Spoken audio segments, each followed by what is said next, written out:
Hello and welcome to ADHD Support Talk Radio. My name is Tara McGillicuddy, and I am the host of ADHD Support Talk Radio. I am also an adult ADD and ADHD productivity coach, and I am the founder and director of ADDclasses.com. And at ADDclasses.com, we provide virtual support and education to people affected by ADD and ADHD.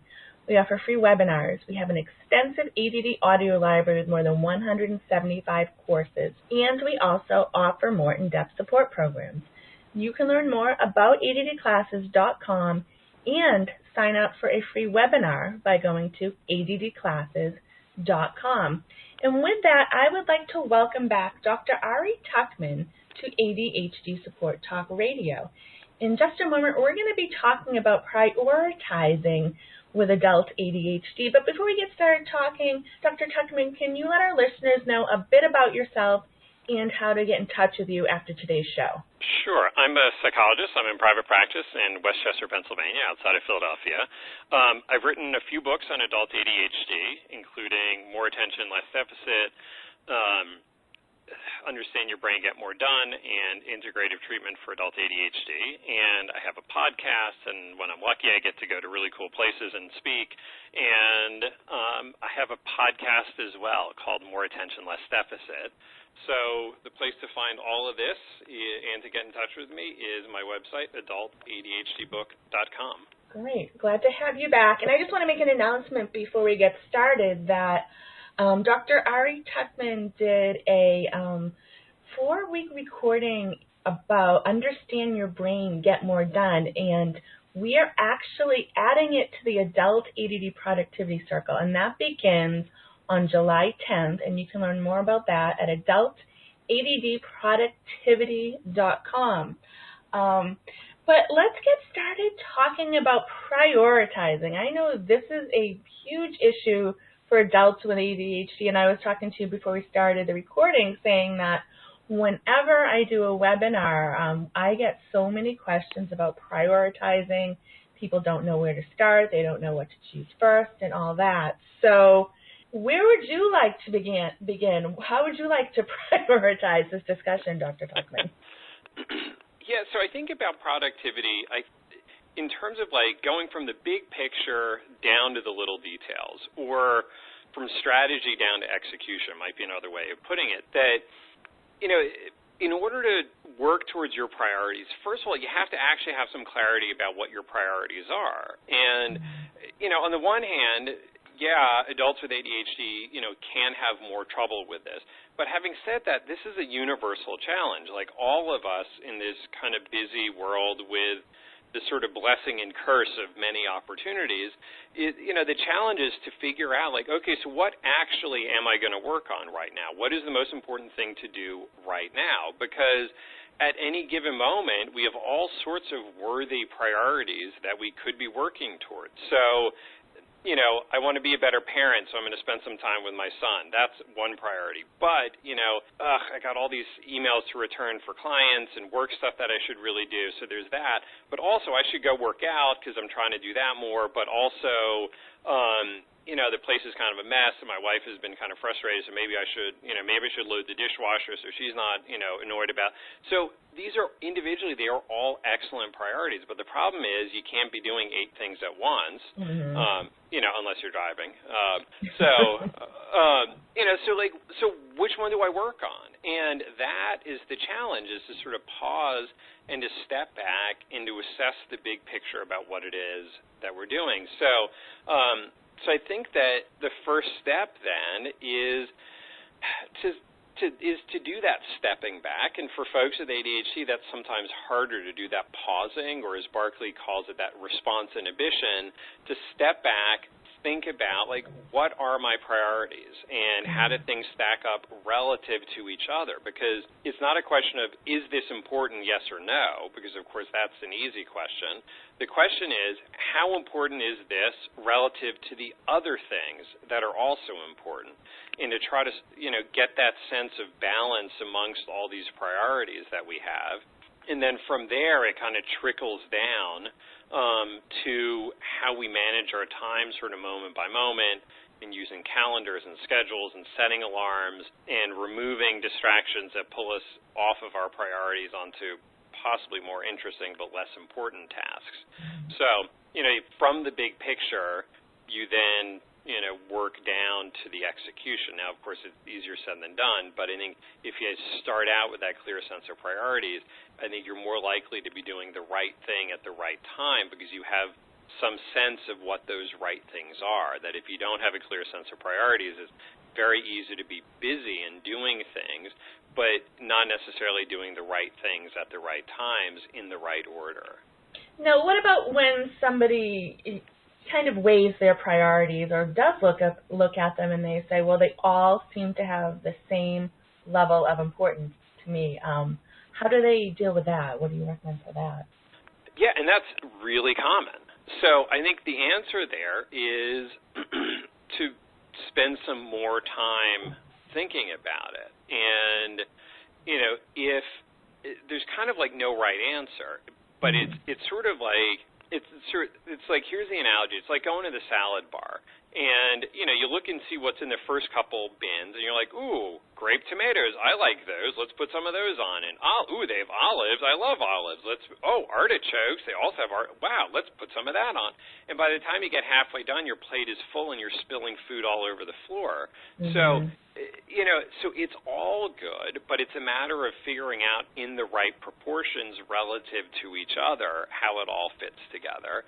And how it fits together now might be a little different than how it fits together later or how it fit together in the past, because our priorities can kind of shift with the seasons, with the school year, with different phases of life. So it's a matter of kind of stepping back and making some of those hard choices. I will by no means say that this is easy and simple, because it isn't. If it was, you would just do it and we wouldn't have to talk about it. So it's a matter of really kind of thinking about it, like how do these fit relative to each other? What is more important? What is less important? What works better for my life right now? And, thinking about it, maybe talking to some people about it, could be friends, could be a romantic partner, could be, a therapist or a coach, but, really kind of thinking about what are the most important things and what are the things that are perhaps a little bit less important. Not at all important, but perhaps less important. And, from there, then trying to figure out, okay, now that I've got my plan, now how do I make it work on a day-by-day basis? Yeah, like you and I might talk, and we might have the same things on our list, and they might all be very important to both of us, but we both have different formulas as to how, if we make them a top priority, what, is, part of that formula to make them a top priority because of what else is going on in our life. Yeah, exactly. Yeah. So, and sometimes it's just a matter of, setting things in place and really trying to hold it. So, like, for example, I tend to work long days here at the office, but I'll schedule in times to go to the gym. And I really try to be incredibly religious about it, that I will never not go to the gym, because, if I set it up that I'll go to the gym when I have time, that day will never come. There's never a day that it's like, well, I got nothing to do for an hour and a half. Let's just go. So, I just sort of set that as a priority, and I let other things fall around it. So there's always phone calls, there's always emails, there's always some other thing to be done. But I don't let it, I sort of put that aside and, wait.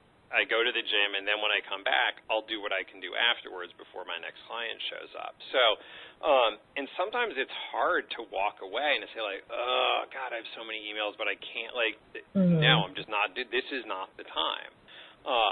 So I think that's really how we set priorities, but also how we hold them.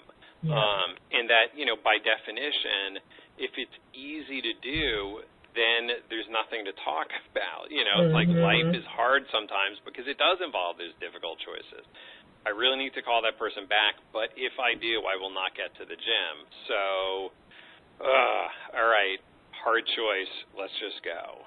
Yeah. And you gave an example of something that's a high priority for you, and it's also something that when you do it and do it on a regular basis, it helps you be more productive with other things. And so I know that's one of the things when I do the productivity circle, I have people choose 3 things to do each day they're going to do no matter what. And when people first start, it's like, well, how do I choose? And one of the things I recommend is maybe you choose things that are going to help you get other things done, that are going to help you be more productive, that are going to help you with other things. Maybe, if you make a phone call, that's going to help you, pay the bill later on or something like that. So you gave a great example of that. Yeah, and I think that, things like, I call it the New Year's resolution stuff. So exercising, getting enough sleep, eating generally healthy food. Doesn't need to be like crazy, like vegan, whatever, but just generally, healthy food. It's stuff that it does indeed take time and effort because it's always easier to steal from that time. But those are the things that set the foundation to be more productive and more effective with the rest of your time. So even though I'm taking time out of the schedule to go work out, it pays back in terms of better productivity the rest of the time. I don't know that I'll say that I get, if I take an hour and a half to go to the gym door to door, that I'm, getting an hour and a half's worth of additional productivity by the end of the day, but I'm not losing the entire hour and a half. So, some of that time does come back. But, beyond that, it's just I spend a lot of time talking to clients about that basic sleep, diet, exercise stuff because it really does set the foundation for the rest of your good productivity, not to mention happiness and, being in a good mood and not grumpy, maybe that's just me, but, so it's easy to kind of steal from that time, and maybe for a day or two you can kind of swing it, but it quickly becomes a situation where it begins to kind of slowly eat away at your productivity. And you may not even know it if it's kind of a chronic thing. It's like you don't even know how much it's affecting you because you never have times where you do it better. You know what I mean? So I think that is a really good place to start. And then from there, you figure out the rest of your priorities. Yeah, I mean, self-care, that is one of the things I talk about. It's essential for productivity and just about everything else. And a lot of times those are the things that we don't automatically add as a top priority on our list because there's so many other items on there that we think we need to do first. But that self-care is so important. It is. I mean, that's where it begins. And in some ways, without overreading it, but, if your productivity or if your self-care is starting to go out the window, that's probably a bit of a sign that there's some other things happening, that there's other parts of your life that are getting a little bit out of control, or you have too much going on, or you're not managing your time well, or it's kind of a red flag that there's something else there that's probably worth taking a look at. Okay, so what else would you like to talk about when it comes to priorities and productivity? So I think then, we talked about kind of the big picture of having some clear sense of what your priorities are. Let's talk about, kind of putting that into action. And I think that, that begins by actually kind of like planning your time out. And, meaning taking those priorities and putting them into your schedule. I will work on this thing from this time to this time, or these are the 3 things I'm going to get done today, or whatever, or having your top to-do list items, which also means, it means acting on our priorities means not only actively selecting some things, but it also means actively unselecting others.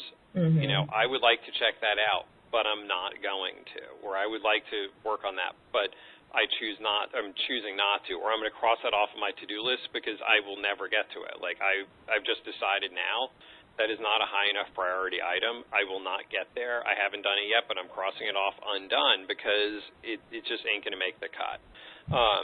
So, it's hard to do the right thing at the right time if you don't know what it is that you're supposed to be doing. So, this is another place that I talk to clients about, another thing I talk to clients about, which is, really sort of planning out their time a little bit, and it could be sort of a time blocking thing where from this time to this time I'm going to work on this, from this time to this time I'm going to work on that. It could be a matter of, thinking about their rhythms in the sense of like, what are your most productive times of day? What are your least productive times of day?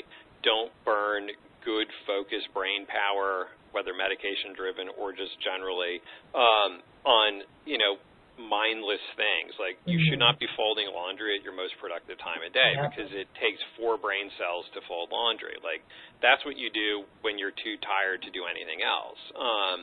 So to really think about like what are your most demanding tasks and to put those into the most effective times of your day, and then flip side of which putting your kind of least brain power activities into your least effective times of day, and sort of take those priorities and actually put them into action.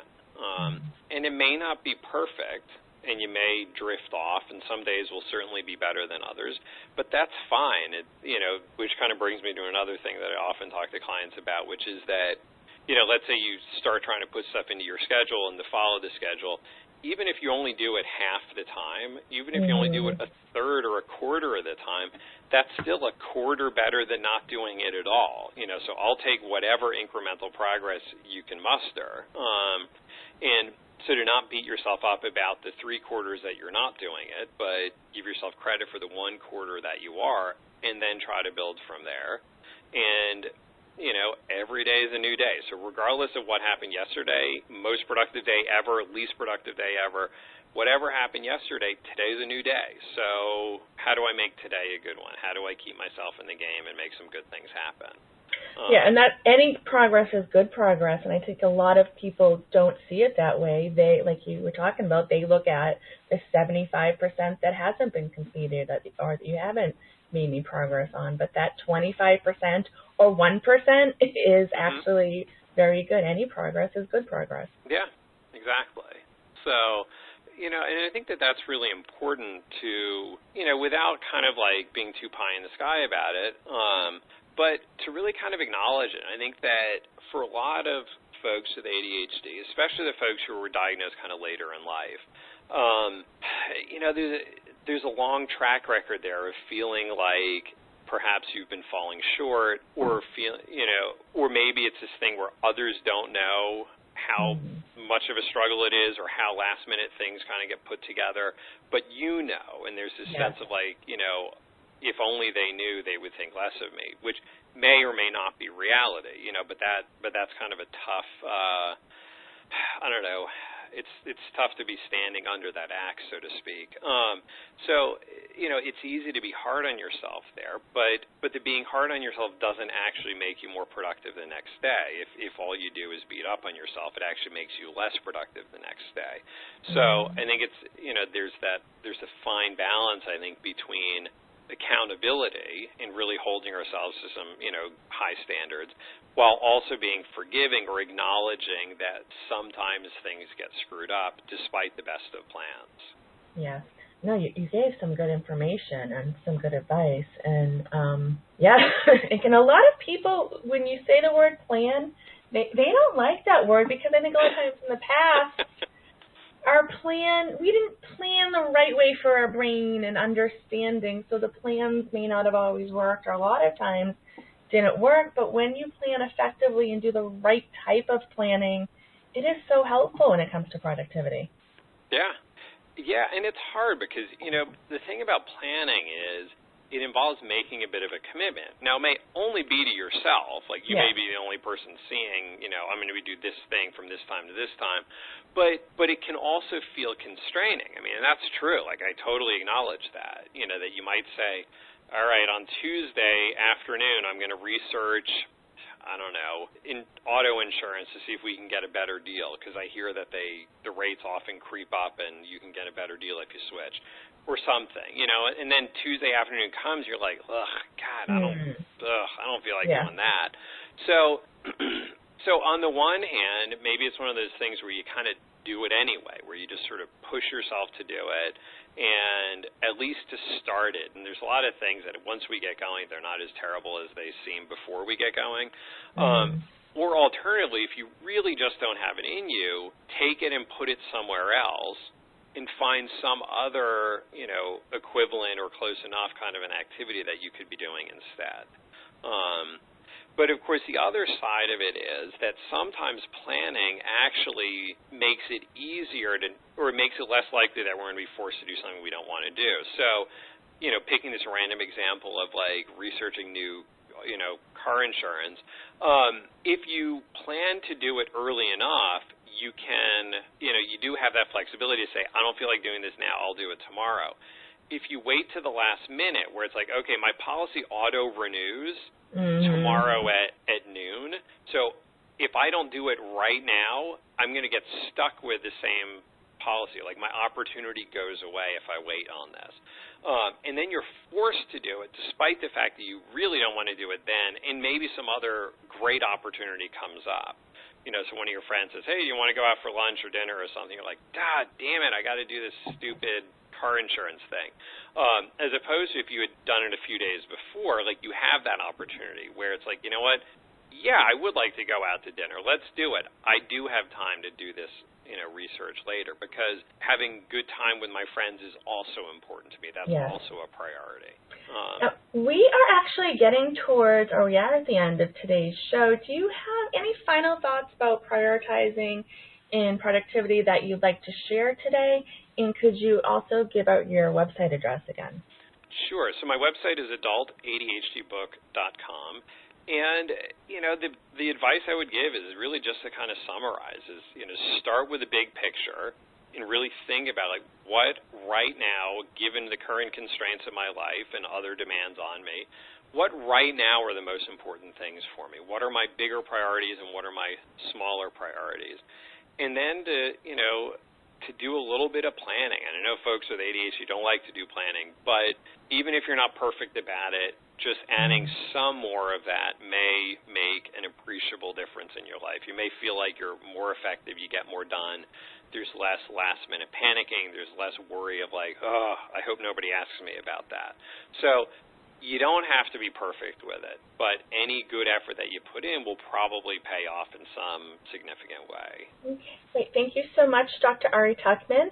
And just want to remind everyone that Dr. Tuckman's audio class at 6 hours of Understand Your Brain, Get More Done is going to be included in the next Adult ADD Productivity Circle, which begins on July 10th, and you can learn more about that at adultaddproductivity.com. And thank you so much, Dr. Tuckman. Thank you, everyone else, for taking the time to listen. And be sure to stop by our new website at ADHDSupportTalk.com. Thanks again.